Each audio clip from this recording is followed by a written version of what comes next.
Magandang araw sa lahat, welcome po ulit dito sa atin channel ang Biyahe e Komida. Maraming salamat sa lahat ng nag-subscribe, indeed.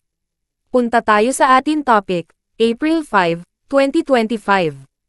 Angeline Gorens may ibang anak na sa Amerika, Buboy Villar humingi ng respeto. Ibinunyag ng actor-comedian na si Buboy Villar na gaya niya, mayroon na ring ibang anak ang dating karelasyon na si Angeline Gorens. Sa kanyang panayam sa Fast Talk with Boy Abunda, inamin niya na nagkaroon na rin ng anak ang dating karelasyon matapos ang kanilang hiwalayan.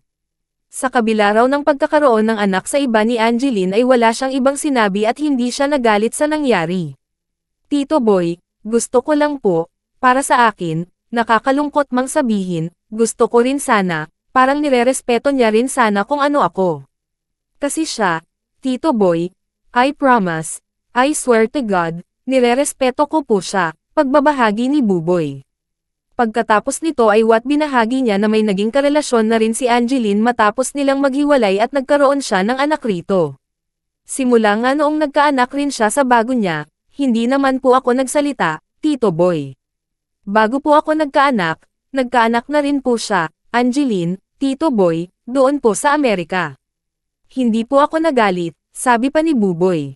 Siya pang araw mismo ang nagtanong sa dating karelasyon tungkol sa bago nitong anak matapos niyang makita ang picture sa story na ibinahagi nito.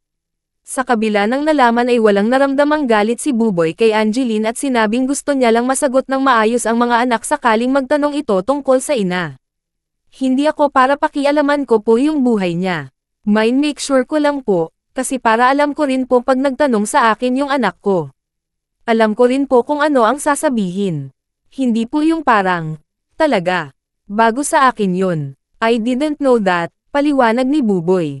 Bukod sa kanyang revelasyon ay isa-isa rin niyang sinagot ang mga paratang sa kanya ni Angeline gaya ng sustento sa mga anak at pati ang umano'y pananakit niya rito na walang katotohanan.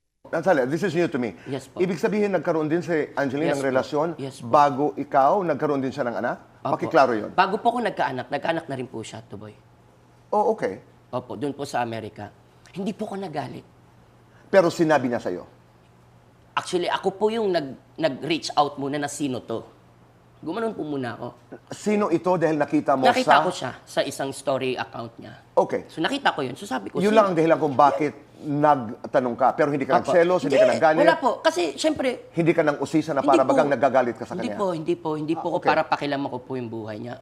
Panoorin ang buong pahayag ni Buboy sa Fast Talk with Boy Abunda. At yan ang atin latest showbiz chika update for today, huwag kalimutan mag-subscribe.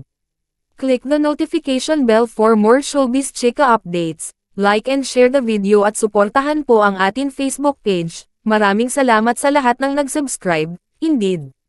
Magandang buhay sa lahat, adios.